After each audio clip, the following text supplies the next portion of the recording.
That is. It is 5:31, calling the meeting to order. The only absence we have is Betsy. She did notify us ahead of time.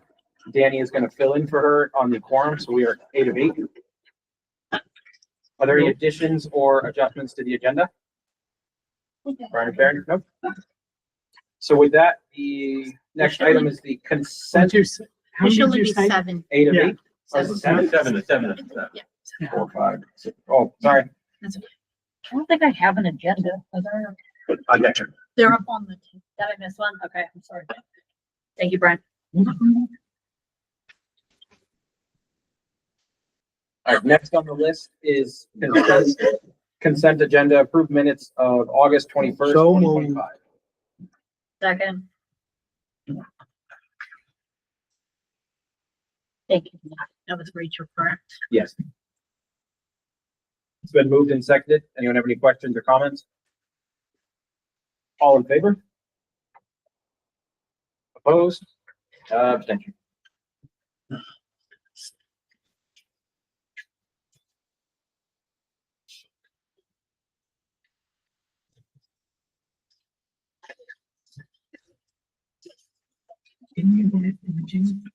All right, next is going to be audience with the public. Is there anyone here who wants to speak? Yeah. Not yet. We'll see what's said later. No. All right, we have no action items, so we will move on to Brian's section. We can just rename it at this point. Starting off with the Madomic Middle School septic. Good afternoon, all. So the week before last, right at the end of the week, Madomic Middle School, we had a backup of effluent into the girls' locker room just off the gymnasium. Initially, we thought that it was a problem outside the building, just off the back of the gym. When we got that dug up, we realized that it was actually under the building. And thankfully, it was under the building where we had to excavate was beneath the girls' locker room, not beneath the gym floor, which would have cost significantly more. So we excavated, penetrated down through the cement, had to remove some wall lockers. Otherwise, got that down, got it fixed, and the cement is currently curing. So we've got it back up and running. So, and fixed it up a little bit better than maybe than it was before.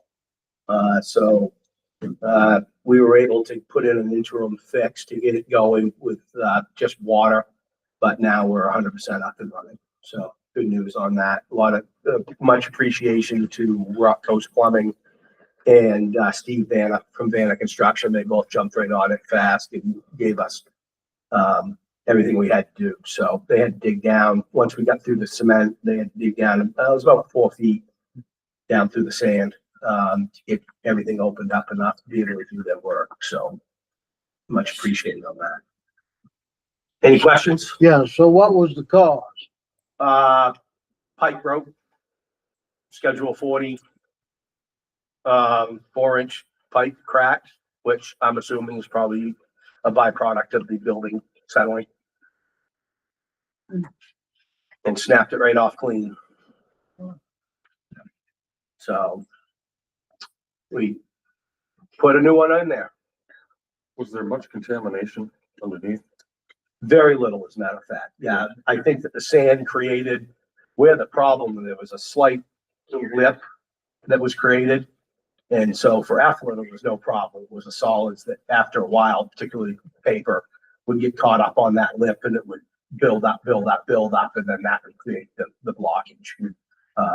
But no, it was not bad at all. It's good. Definitely got fortunate that was under the locker room. Yeah, the Madomic Middle School's had a rough go with septic systems here since it's been built. That'd be sure. Bus right. So we continue to plug away at bus right. One of the learning curves that we have found is trying to build out the data on bus right leans heavily on having accurate information from the parents in Infinite Campus, which is our student database. And that we are finding it's Sarah Davis, who has been working nonstop on this to the point where she's getting on buses and going down through, getting names of students so that she can marry that up to the stops. And so we're plugging along.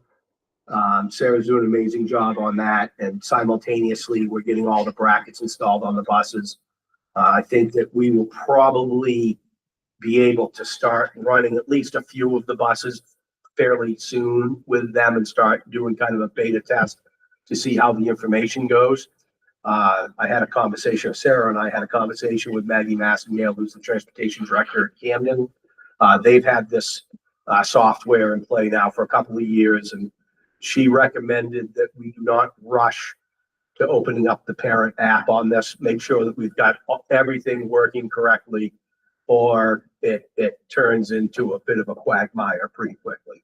So we're going to be very deliberate in the deployment of this and make sure that, the bus drivers are comfortable with it, that the school staff is comfortable with it. And then once we know that all the data is right, all of the primary users in RSU 40 on the admin side has got it right, then we'll open the app up to the parents.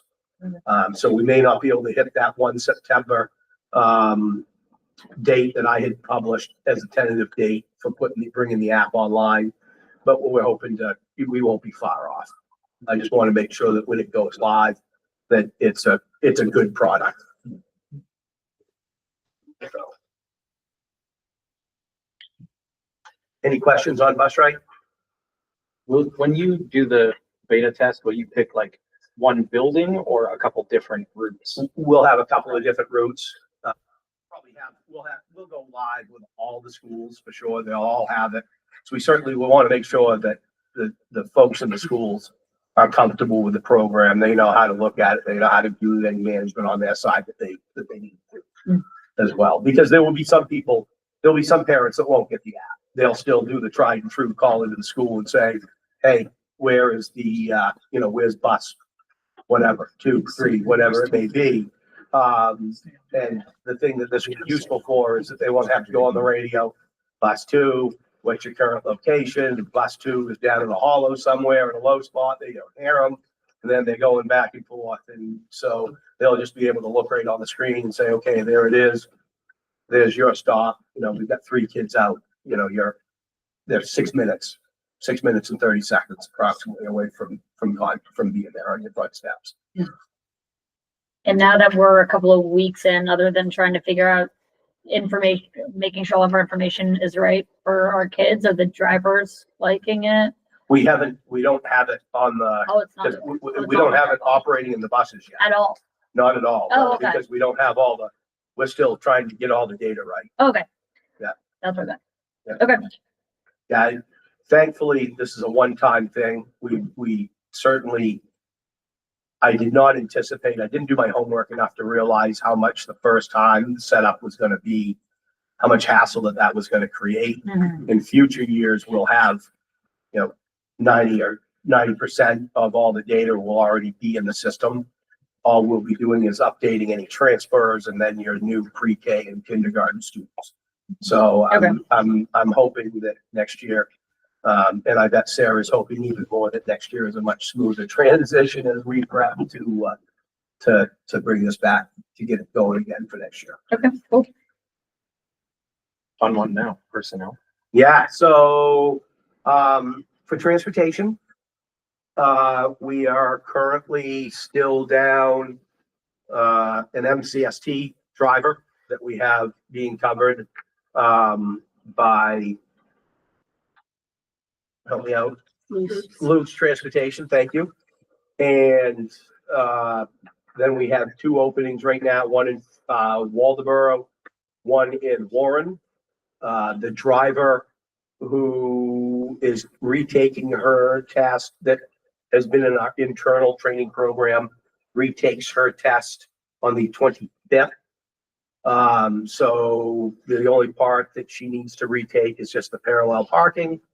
All things being, good in the world, and we'll have her on the road as a 5th driver in Waldeboro, for the beginning of October is what we're hoping for.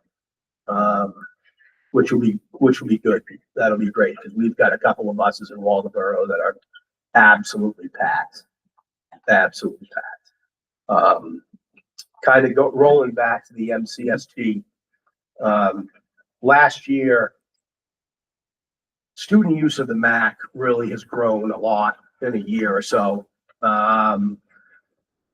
Coupled with the fact that the bus that was the primary transporter of kids that would drop them off on the MAC on their regular run, he is at pretty much max capacity last year, about halfway through the year, and continues this year. Last year, we used our MCST bus. When he dropped off, he just got right in the back of the line and did MCST only. So it was like an extra half hour for him. And he- you mean the map? The MAC, yes. Take the kids down to the MAC, drop them off, and then he'd be done for the day. Since we don't have an MCST driver, we don't have a MAC driver. That has caused a little bit of concern, irritation, frustration with parents, which is understandable. We've been running a MAC bus, is my understanding, for a very long time. And I can certainly appreciate the kids want to be able to use it. And we want to try to support that.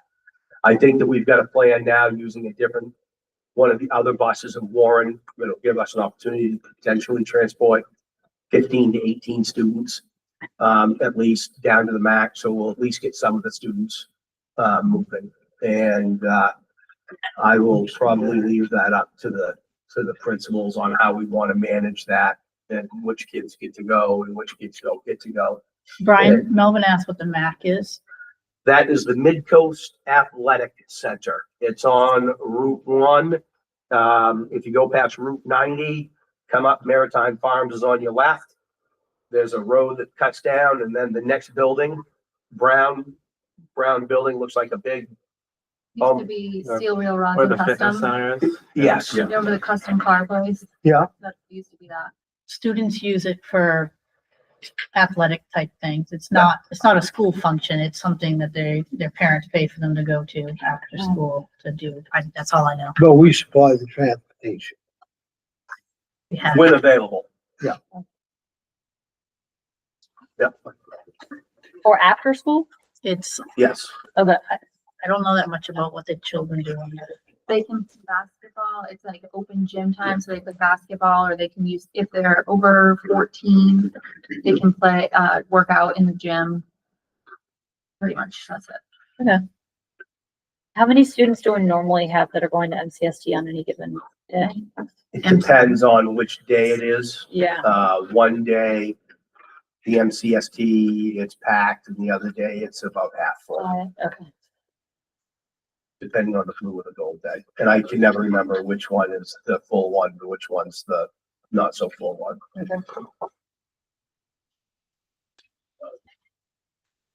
Any questions on personnel on transportation? Is there anything else in the pipeline as far as that second driver? So we just got an application in today for a bus driver who is a current bus driver. So we will be interviewing that individual and seeing what's going on. So we're hopeful. We continue to try to get it going, and we've had some folks that have come in that have submitted their resume, plenty of experience, and then just didn't want to, when it came down to decision-making time, they just wanted to stick with where they were currently at. So hate to rob from another school district, which in that case, that was what that was gonna be. But at the end of the day, if it's us against them, I vote for us. But anyway, so we'll continue to work on that. And there is we might have a plan for the MCST bus. But that one's still pretty new in the planning process, but I'm hoping that we can have a solution for that here probably by mid-October. Have we ever shared an MCST driver with any of the other schools that utilize that school? Is that a Or is that like not work as far as timing is concerned? The timing piece is difficult. Yeah. We're actually, the loose bus that we are using is a shared bus. Okay. But that's because they don't have any bus to transport. We share with Rockland, but Rockland doesn't have a bus to transport their kids to MCST either. Oh, So, but no, we work pretty closely with the other school districts, right? We lent a bus to Camden on a short term last week. We recently lent a bus, one of our spares, to St. George that needed a bus for a couple of days. And so they help us out as well.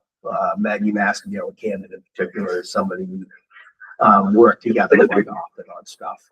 And we're in communication with McKinney Pinto and DHHS students that we transport. So there's a lot of work that we do together, trying to organize that whole thing. Yeah. And our MCST kids, correct me if I'm wrong, but they leave a little bit early in order to get back to Waldeboro, because then they have to catch their bus that goes to their home. So Yeah. they're actually It's a leaving. staggered arrival and Yeah. departure at MCS. and so trying to do that obviously with multiple schools sounds like not ideal. Makes it more challenging. for Certainly. sure. And Camden's start times are different. Correct. Council have anything else on personal transportation? So I can go right on to facilities. So, I never would have guessed that we were in a position where we were in better shape in transportation than we are in facilities. But we are by quite a ways. So we are down, a head custodian at Warren.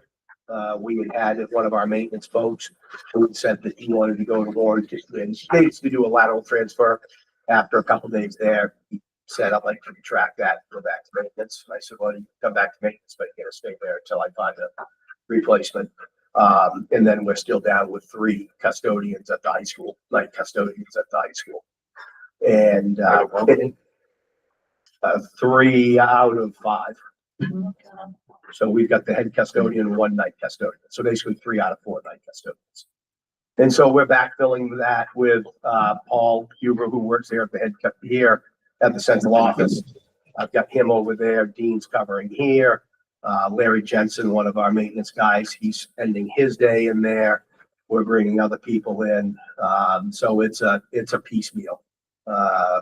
We've got some students that have, from the high school that are helping out, that do a lot of the garbage and things for us, which is a huge help. But it's not a great solution. And as winter approaches and as basketball season starts, that's when the pressure on the custodial staff really amps up, because you've got basketball games in the gym, you've got fully cleaning the gym added to their normal duties. And so we are digging and scratching, trying to find people, but we haven't had much success so far in that search. Are the students just volunteering their time, or is this mandated community service for transgressions? I don't know the answer to that question. It was offered that there were some students who could help, and I said, yes. I was just curious. Yeah. So I'm not sure which that is. Is pay competitive to other districts for custodial positions? It is, but with that said, it's cyclical. I mean, as one contract comes to an end and another one, they renegotiate, then they jump ahead. I'm assuming it's probably the same with teachers and other support staff. We're in pretty good shape. I would say our maintenance staff is probably a little on the lower side. But we're certainly, we're not significantly low by any stretch. We are competitive for sure. I think the time of day makes it difficult. If you're a family person, you have kids or whatever, it's most of them work like a 3 to 10 shift or something. So pretty much from the Yeah, the time. high school works till the night shift works till 11, only because of all the athletics that go on there and as late as it has to be in order to get the facility, primarily the gym, squared away. Yeah. Just remember, like, not being short on custodians. Last year, a few of the basketball games and some of the busiest games when the gym's packed, Larry was the only custodian there. And then I understand you played custodian at Miller School last But week. I didn't do a particularly good job, but I was there in spirit, that's for sure. Did you fire yourself? I don't think that anybody was overly impressed with my performance, that's for sure. Because when I went to the for a middle school soccer game, Larry showed me what they were doing with the concrete and everything. And then he goes, Brian was here, but he just headed down to Millida. Because the two of the custodians called out, so he said he went down there to work. So thank They you very trusted me much. on garbage duty, but they told me I wasn't allowed to have anything else in my hand, and I said, okay, I understand completely. We also have the head custodian at Miller drives the friendship bus. So he's doing two jobs basically all the time right now. Tom? I just wanted to thank Brian. I mean, not only has he been humbly doing custodial jobs, he's also driving nonstop. I don't know how he does it. He literally starts at 4 a.m. and goes until whenever. A lot of So coffee. I cannot thank him enough. He doesn't drink coffee. Yeah, no, it's just pure adrenaline. baby. Well, that's like not drinking That's not- coffee. Yeah, Yeah, that's, that's- that's what your role does. Yeah. Kate doesn't want him home much. Well, That's right.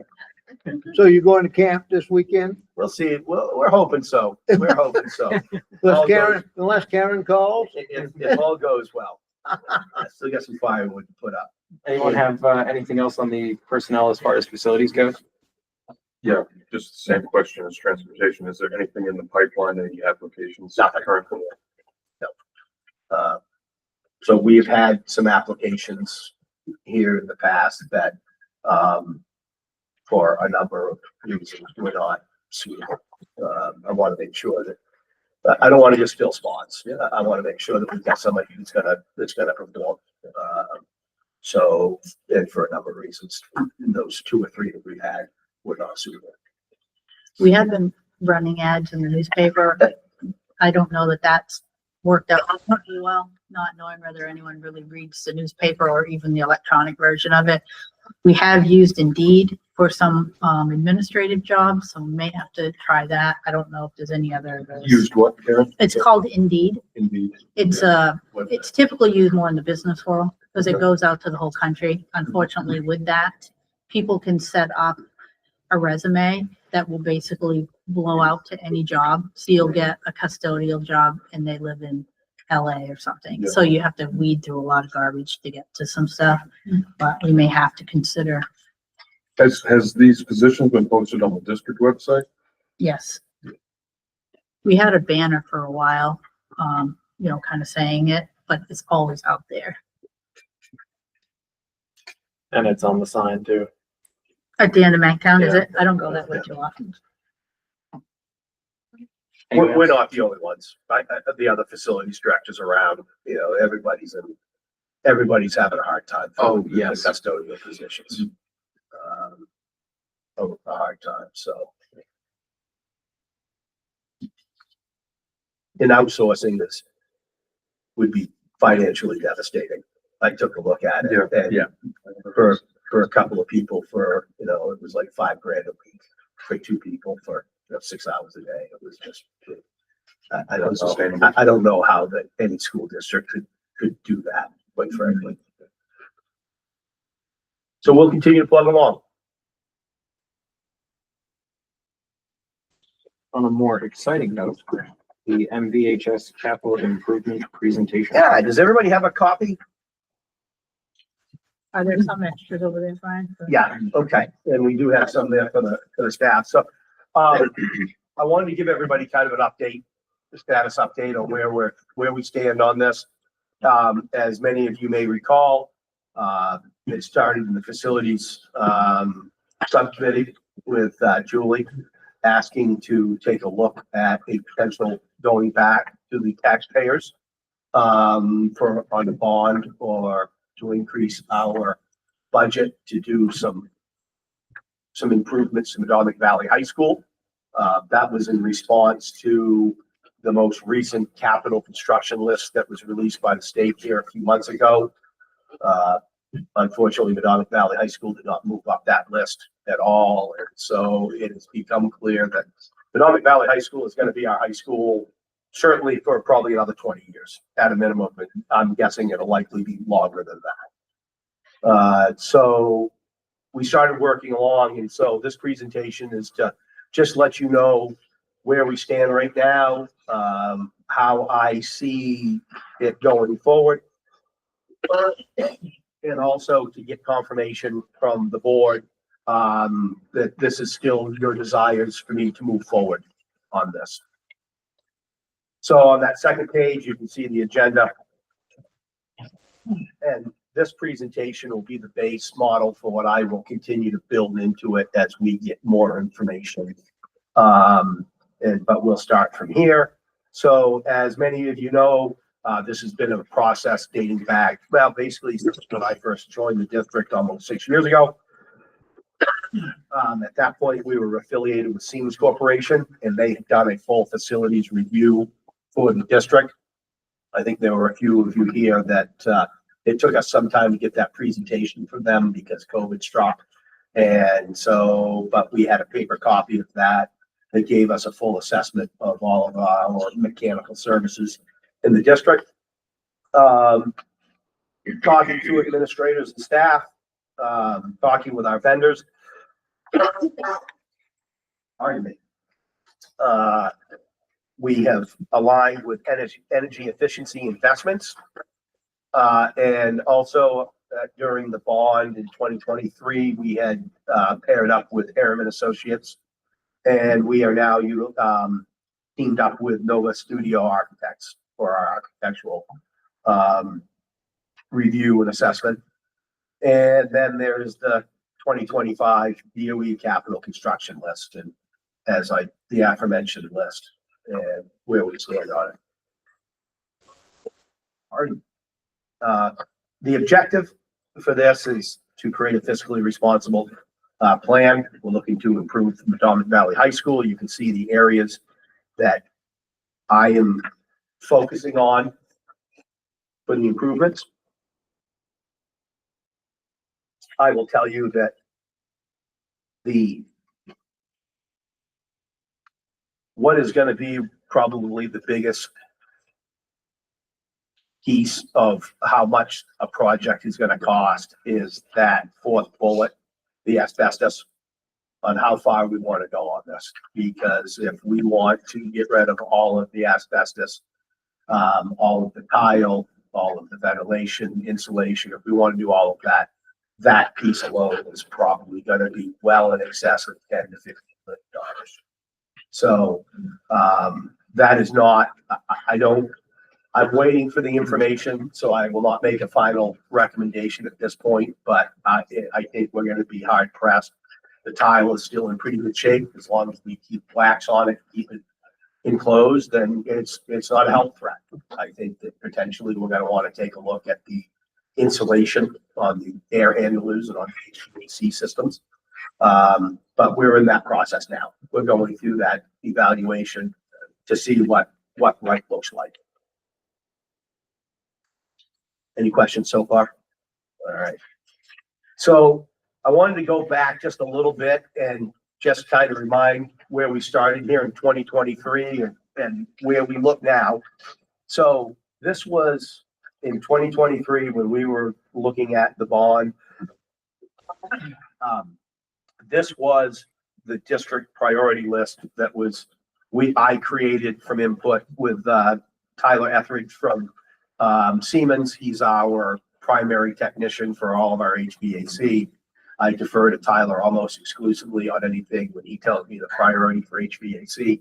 I go with that. But also from EEI, we've had input from a number of things. And so as you go down through that, you can see that we've made a lot of headway. And we will continue to work on that. But I think that getting some of those major items in some of the other schools taken care of allows us to be able to focus a little bit more closely at Mahomet Valley High School on this next step of a project. Are the ones that are on here for 2023 for MVHS, are those what's already budgeted? Like, do you already have? So yes, the water treatment system in 2026 has already been budgeted. That is part of the biomass boiler that we're installing. That will give us the room to get those boilers out so we can get the water treatment system installed at the high school in a larger storage tank. Yes, correct. And so the cafeteria ventilation, that is the one piece that we have not addressed in any way, that up till this point.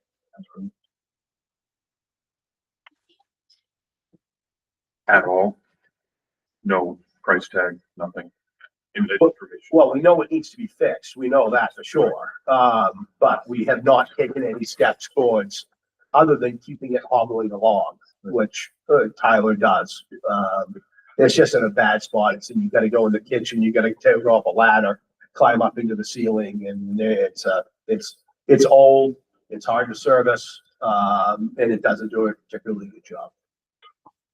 But, you know, when you start looking at priorities within a school, you know, that it's always hard. They're all priorities. And unfortunately, you know, as soon as you have a priority list, that priority list changes almost the next week because something else happens.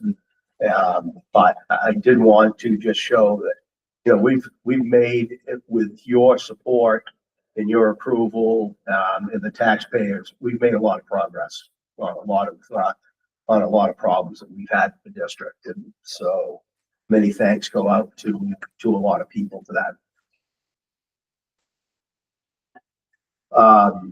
So where we stand now with Madomic Valley High School, as I mentioned, so right now we're on number 52 on the main DOE capital construction list. Just for further evidence that we're not moving very fast, in 2001, we were number 64. So in 24 years, we have moved up or down the list, depending on how you want to look at it, 12 spots. So we are not moving rapidly. And when Aaron and I met with the main DOE, the group that did the inspections that created this list, I mean, they said straight out, they said, your high school compared to other high schools in the state is in great shape. Which I don't know how I feel about that, because that's pretty hard to believe for anybody who's been in the high school, because the high school has pretty good bones, but there's a lot of problems we've got in the high school for sure. Couple of the things that really hurt us there was it's a brick structure. Yeah. And square footage wise, based on our enrollment. That was a couple of the things that really hurt us. I think the hardest thing about the square footage piece is that it doesn't account for the layout and the flexibility of that layout. So you can have square footage, but it's not always usable square footage. Mm-hmm. And that's a real problem. If you remember, NEASC, and I always forget what that acronym stands for, but it's the Accreditation Association for High Schools. We are on probation right now at Madomic Valley High School. They are actually in the process. They are doing a new assessment this year on that. I don't anticipate that we will change from probation, even with the improvements that we've made. The impact of that NEASC and how that accreditation, I would have to defer to Tom or some of the other folks here, Linda was here, as far as what the implications are on that.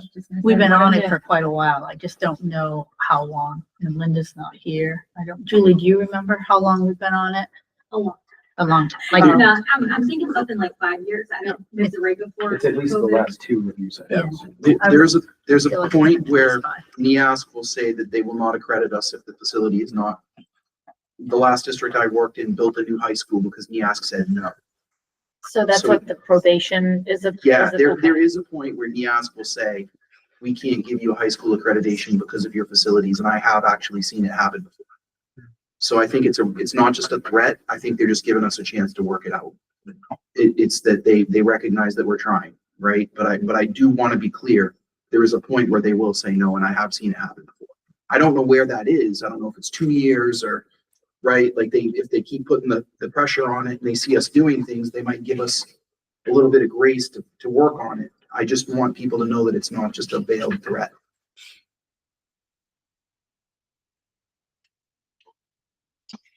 Continuing on, aforementioned boiler and water treatment. that's scheduled for next year. That has already been, we have that in the funding, plan as it currently sits. And in fact, the biomass boiler that will give us the room in the boiler room for the water treatment, probably will be breaking ground on that either late fall or somewhere in the early winter. Once the ground, if we can't get to it, get going on it, but that'll be all ready. We'll have that fully installed for next summer. So that'll be the heating source for a year from now that we'll be going into. And we're updating our assessment of the high school, by EEI and also, Ann Ketterer, the architect. Ann has been in, she came in and walked the building with us and, with Sarah and I, and then she has been in, she has met with Linda Pease.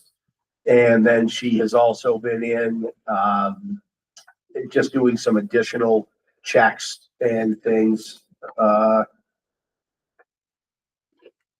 kind of given her what our priorities are that you saw previously. And she thinks that, well, I'm gonna hold off. I don't know. I don't think that she is in the impression that we need a whole new addition, wing added on to that, and build out new science labs.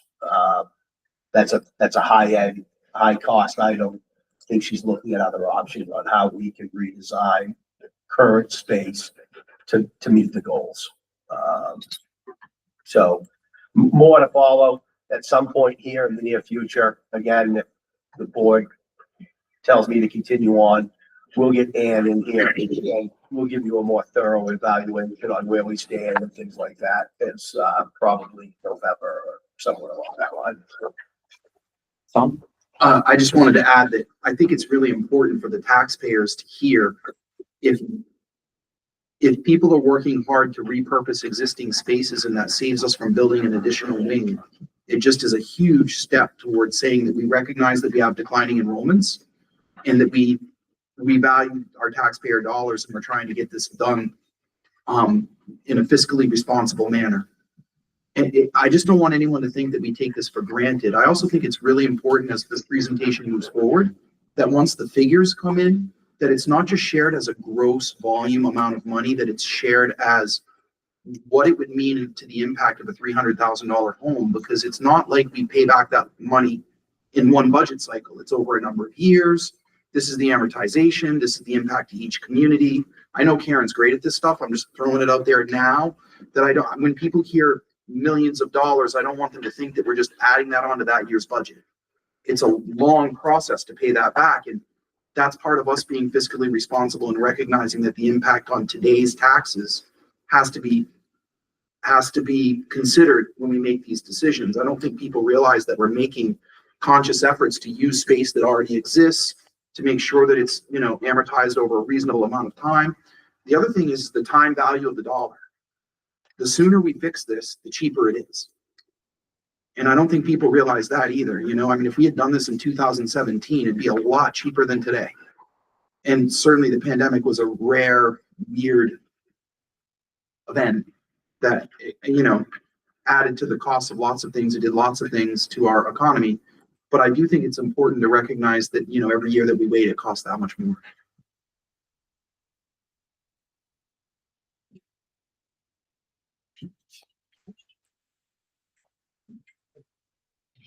I did find a letter from 2018 where they granted Mrs. Pease an additional 2 years. We were on warning in 2018, and they had evaluated it 2 years before. So it's been 7, 8, 9 years. It looks like at least.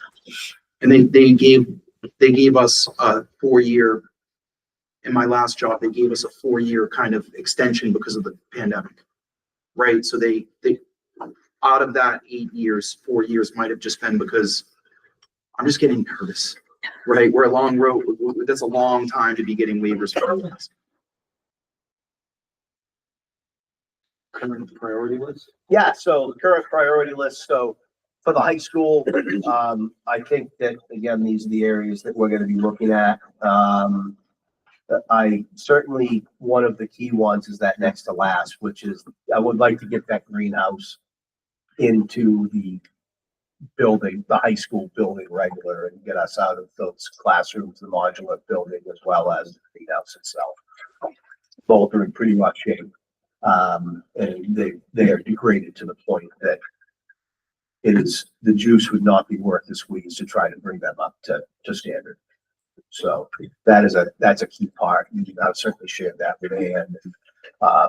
So I'm looking forward to seeing what she has to say. I know we speak not every day, but a couple times a week that we're talking about various things. She'd ask me questions. But those are things that we'll be looking at for sure. Continuing on the way ahead. So again, either if I'm presenting to the full board tonight, or if not, in the next board meeting, I just want to get the board's go ahead to continue with this process. As we continue down this road, I asked the board members to be engaging with their select boards, the town select boards, and letting them know what we're thinking about. This is a lot of work that will go into this, and if we're getting right out of the gates, I guess we need to know what the threshold's gonna be, because this could be anywhere from a lot, we can scale it down to a little. We want to be as fiscally responsible as possible. We also want to be able to get the high school fixed up and get it to a level that it needs to be at. So trying to thread that needle is going to be important, but I think that the sooner we can get that word out to the town's leadership and get it out to the townspeople, the better off we'll all be. Sorry. When we're like moving forward with this and thinking about obviously like us spreading the word and talking to towns and stuff, the big list is going to be a big number, right? And then we're going to be moving forward. And I remember when we first started talking about this, or one of your, maybe one of the next meetings after, we said, you were saying that, there was a number like $10-12 million felt like the amount of money that we could per year or budget year that we could actually ask responsibly to the taxpayers to be moving forward with this. So we're going to be looking on the priority list, like in a phase one, most important stuff, $10-12 million. Next year, phase two, another 10-12 million. Is that going to be kind of how we're structuring it?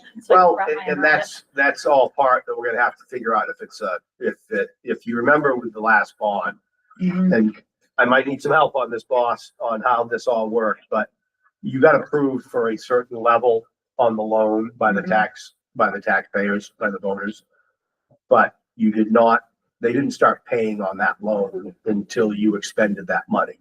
Okay. Now, this work will obviously probably be a 2 or 3 year evolution at the high school. Certainly. So whatever that final number that we go to the taxpayers on, that would be a 3 year approach up to the max level. And then on the back end, that would be the last 3 years would also be incremental going down as we go on that. And assuming it's a 20-year or a 25-year note, that's how that would go. Did I say that right, boss? You're correct. All right. Notice how he's not looking at me. Yeah, I thought you were gonna ask me to remind you of the It's trauma. time to build credibility in these towns. Slow. Principal security posture.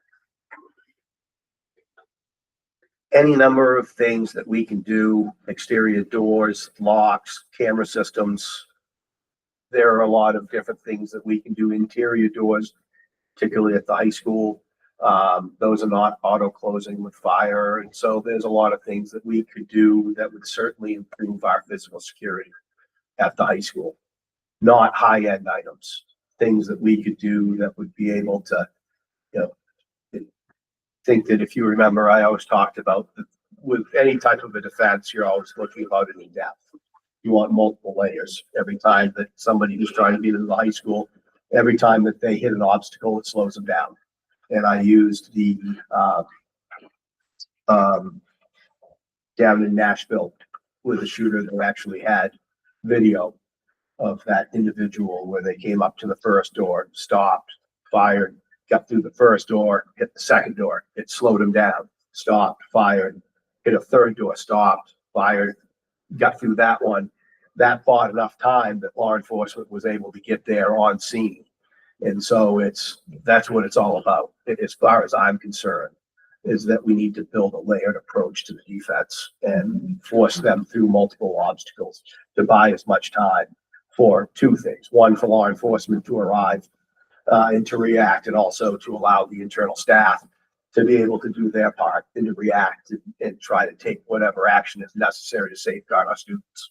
It was only seconds and it was enough for the teachers to get the students into their classrooms. The seconds of getting between the doors. Yep. I just wanted to say that to piggyback on that, you'll hear me talking a lot about in my entry plan, the greatest concern that I have so far that I've learned is that there are no repeaters on the roofs of these buildings with fire and police level radios. Because that is one of the most important things that we can do. And I have Brian working on estimates for that. I've been talking to Rachel's husband, Burton, who's an IT guy, to get some information about his background and what, I just don't know the local resources, and it seems like he does. But if anyone has any information or ideas for me about repeaters or those things, Brian and I are actively looking for quotes.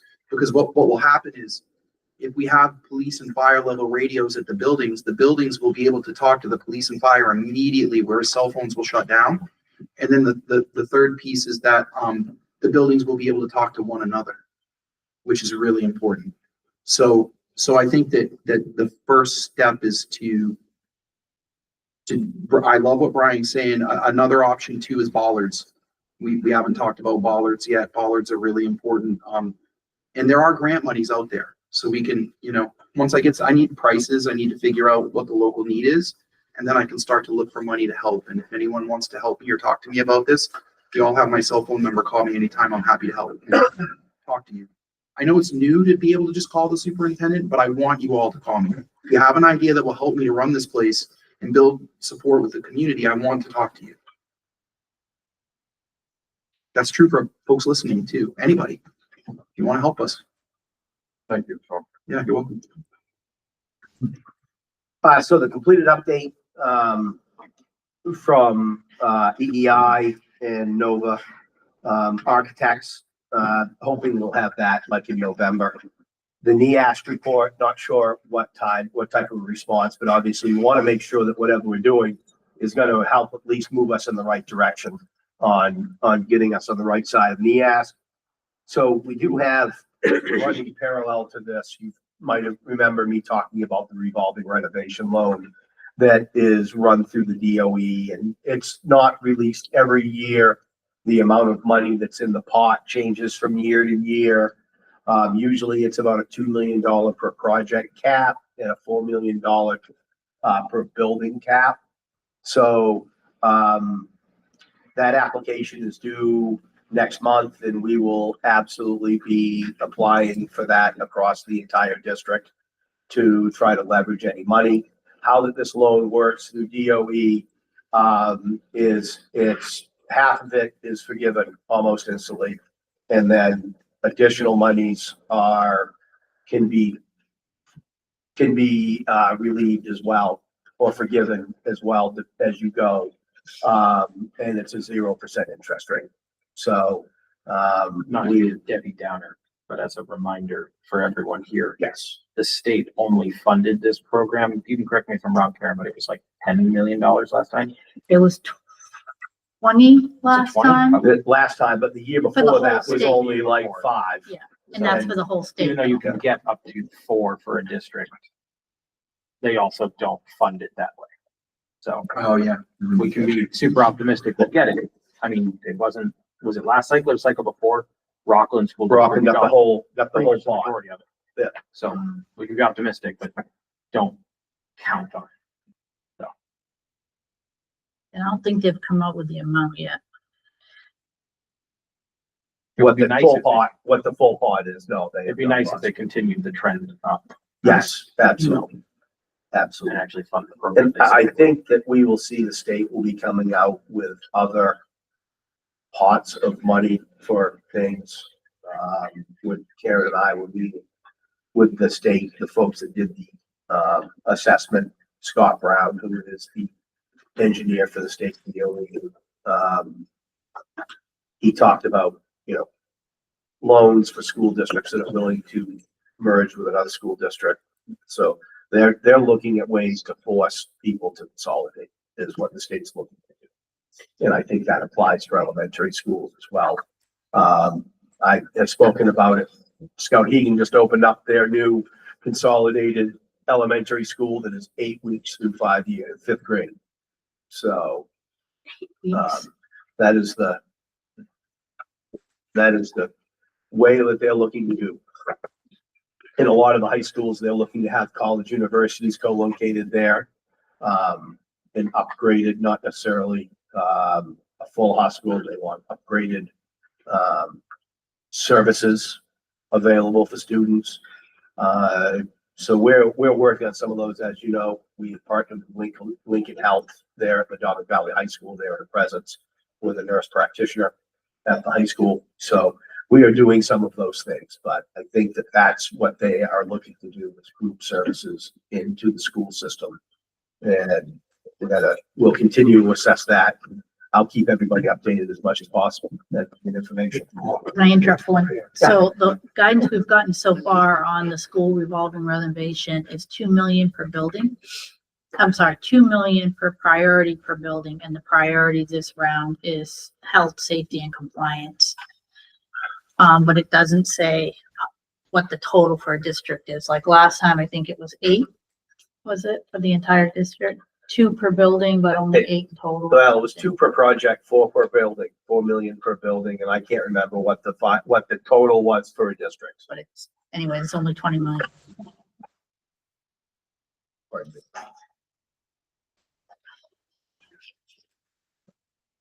So we would hope to continuing down the tentative way ahead is complete the priority list in December. Present that to the board for your approval in January. That would allow us to be able to then engage towns and taxpayers through February, April, and then leading up to a bond vote or a book putting out to the taxpayers in the June voting cycle.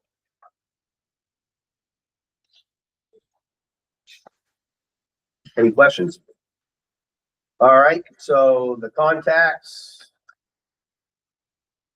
and I've shared pretty much all the information that we've got, and pending questions, that completes the presentation.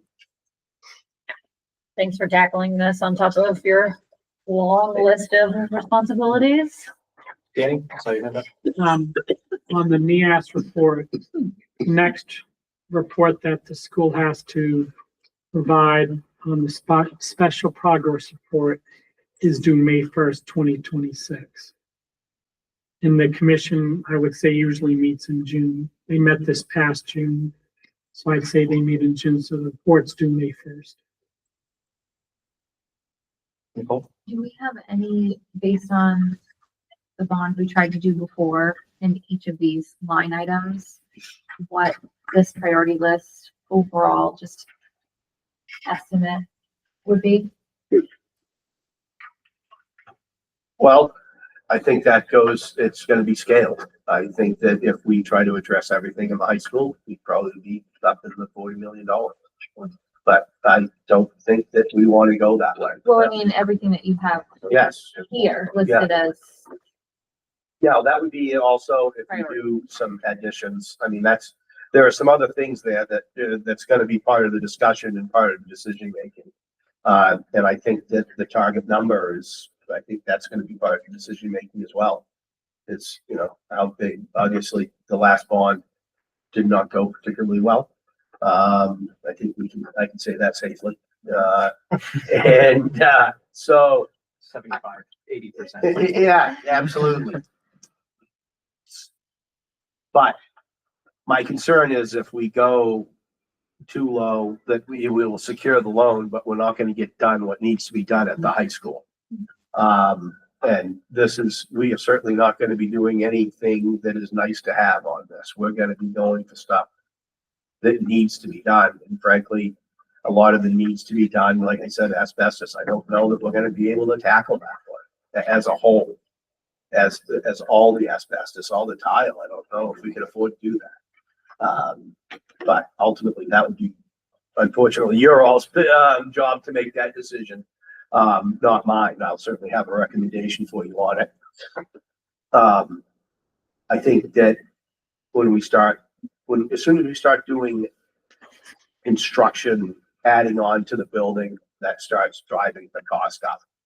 And because then you have to start getting into fire suppression systems, depending on how big the building is.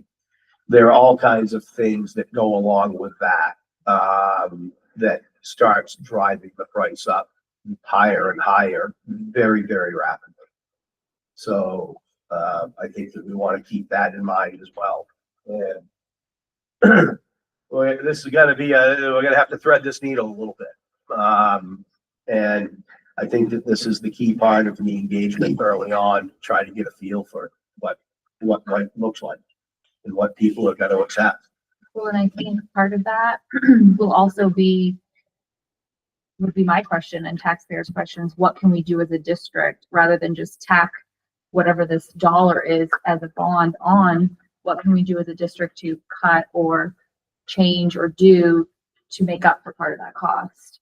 Absolutely. So I'm not the budget or financial person, but I would hope that somebody will be able to present that to us as well. Rick, I'm not part of the committee, but thanks for letting me talk. I think the other difficult question we have to have, knowing that this is going to be a project that will be years, not decades out, is enrollment. And we're going to have that serious conversation about, and I know Linda talked about it last week during the learning committee about the decline in enrollment in the high school. I think we have to prioritize, there may be some difficult decisions that, us and the taxpayers have to make in regards to enrollment in buildings in our future as a district. I would also say adding bonds of this size that's going to take so long to pay back, or I don't know, if you're going to spend 20, 25 years paying something back to fix the high school, to then what do with the high school? Are we going to rip it down? Are we going to keep going with it? I think we just need to start having that discussion. What is the long-term end goal for Madomic Valley? What are we going to do with it? Because these are big ticket items. This is a lot of money, and people are tax stressed big time already without doing these things. Our valuations keep going up. People are hurting. And so we need to be able to justify what it is that we're doing, because if we take out something like this, spend 20, 25 years paying it back, and then take out another huge loan to completely rebuild the high school, are we going to keep it and fix it and keep fixing it? Do you have any thoughts on that? I mean, what do you see happening 20, 25 years from now? Well, I don't know what this is gonna look like in 20 or 25 years. Other than building a new school in 25 years, I don't even know how we're gonna do it. I don't know if there's gonna be forced consolidation. I don't know what that, unfortunately, I can't answer your question, and it's a valid one, because I do think that the long-term plan has a definite effect and needs to be as part of the planning process. But I'm not even sure that a capital construction from the state assisted. First of all, we don't know if that program will even be around in 25 or 30 years. And then the other part of that is, at the rate that we're moving up the list, will we even be on the list at that point? Are we really looking at 40 or 50 years before we're going to be able to do a school? Before we would be able to get any state assistance on that. Tom, sorry. It's an excellent loaded question, both of you about what do you do? And I think that my advice to you is to take your enrollment projections seriously and have NASDAQ update them as a third-party objective group of people that can update your enrollment projections, because they do a detailed study of like your live births, what's going on. The truth is though, I can tell you with reasonable certainty, although I prefer that it come from a verified third party that studied all the data, the live births and everything that's happening in the 5 towns. The truth is that New England is shrinking, right? We just think about it like casually about the families that you know in your communities. How many people know lots of people that had 5, 6, 8, 10 brothers and sisters? Most people now are having 1 or 2 kids. So organically, things are shrinking. The thing that's interesting about Medonic is that it's situated in such a fantastic location that you have an unbelievable amount of local natural resources. The ponds, the lakes, the ocean, I mean, it's incredible. And so I think that the thing that's interesting for you is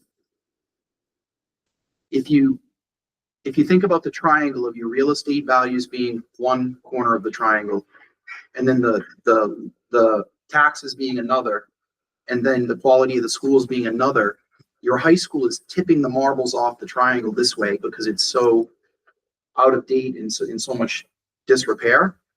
You don't want the marbles to fall off. You want the 3 things to work together, right? And so you're trying to keep everyone play those games when we were, kids, like the manual games with the marbles, and you're trying to, well, your quality of your high school is affecting your real estate values, which is also affecting your taxes. It's all symbiotic. And so what I would advise you all to consider is that I think your enrollments will probably decrease, Tim. And I think if you do this smart, the right way, and you do it correctly, you could have an opportunity where you renovate the high school now, but with a vision of what you'll renovate in 10 years, but your enrollments will go down. And look, there's no getting around it. The third rail, the part that's going to cause a huge war for everyone in New England. I'm not saying this about you. I'm saying it about everyone I know. As the enrollments decrease, the question about schools being open is a problem because we're funding class sizes of 8, 10, and then in other schools, there's 20, 22, right? And I don't know what to tell you all about that, but it's a legitimate, real issue that New England is facing. So I'm not saying it about you or any other community. It's just a problem because we don't have big families. So schools that used to house hundreds of students are housing below 100. It's nothing we've done wrong. It's nothing wrong with our communities. It's just the reality of what we're facing. And speaking specifically of Medonic Valley High School, where we haven't moved up that list, I mean, we're creeping up it. Like Brian said, we own this building for at least the next 25 years. We need upgrades to be able to live with it for 25 years. It cannot stay the way it is for another 20. No, I know The building that. won't. I wasn't saying that. I just saying. I know you're not. I'm saying there's a fun, messed up definition of fun there, but fun balance we have to do between dollar amount versus like the student experience at the school.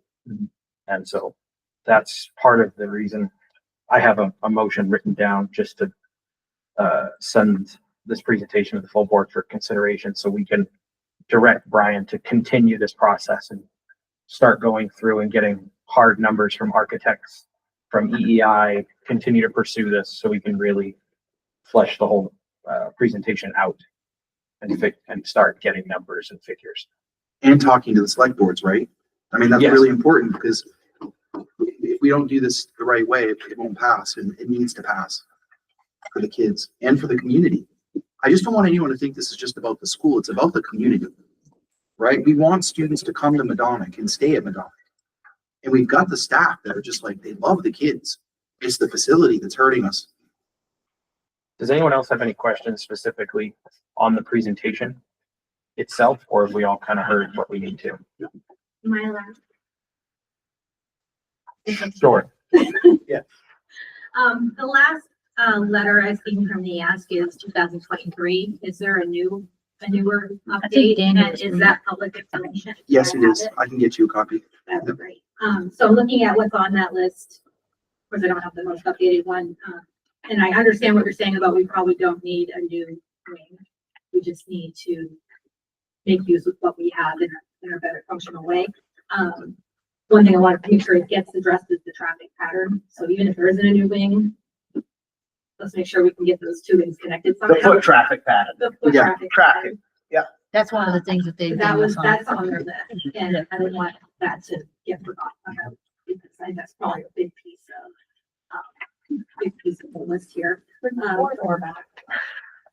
Yeah, a corridor, I mean, yeah, or a corridor that connects to a greenhouse. Something like that, doesn't bring the greenhouse in. I don't know what that is, but, science labs are on here, of course, and those need to update the ones that we have, just. I mean, the ones like inadequate and outdated electrical systems is on the list, is that still on the list? Well, we certainly need to make some progress on that because we're well out of code in both of those areas. Do we, and the other question was, once we start, if we were to start doing and putting a little bit of addition here and there, does that require us to do updates throughout the whole building, like with electrical? Is it gonna create more renovations that need to happen to keep us?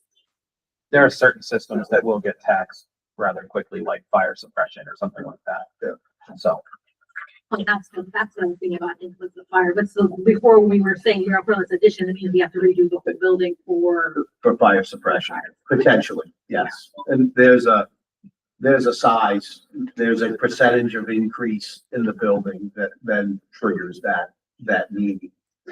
We certainly want to be careful of that. I do think a lot of the specifics in that MEAS report are probably going to be addressed with, like, if we continue with further looking into it with EDI and stuff like that, so. Just as the cafeteria, I'm not sure what their concern was with the cafeteria. So cafeteria, the ventilation, is the biggest one. And the students can't all fit, right, Brian, if they do one lunch? Correct. They go all over. That's correct. Have to live with that until we. Yes. Like, that kind of thing. In the main office and guidance office areas, we're just, I think that's just the layout and all that. Oh, it is very challenging, those two. I've been in through all of those offices. They're very claustrophobic. One of the things that I have heard now repeatedly, both from Harriman, from their architect and the architect, and Ketterer from Nova Studios, is the idea of clustering your service related, your guidance, your nurses, all of those type services, all in the same area. Because a lot of times the students are hitting multiple of those services. And trying to reset or try to create.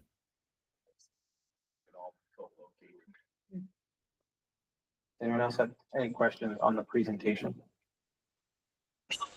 Pardon me. I make a motion to send the presentation to the full board for consideration. Second, Because speak up. I'm deaf. I'm old and I'm deaf. Does anyone else have any questions or comments on that motion? All in favor? Opposed? Abstentions? Okay, I give it unanimous. you're not on this. Danny, did you vote? Yeah, he's filling in for Looking at you. Betsy. Thank you. Did anyone have anything else? When is that gonna move for presentation? I'll talk with Danny and Tom immediately after this and figure out when we can get that in there. So it is 6:40. We are adjourned.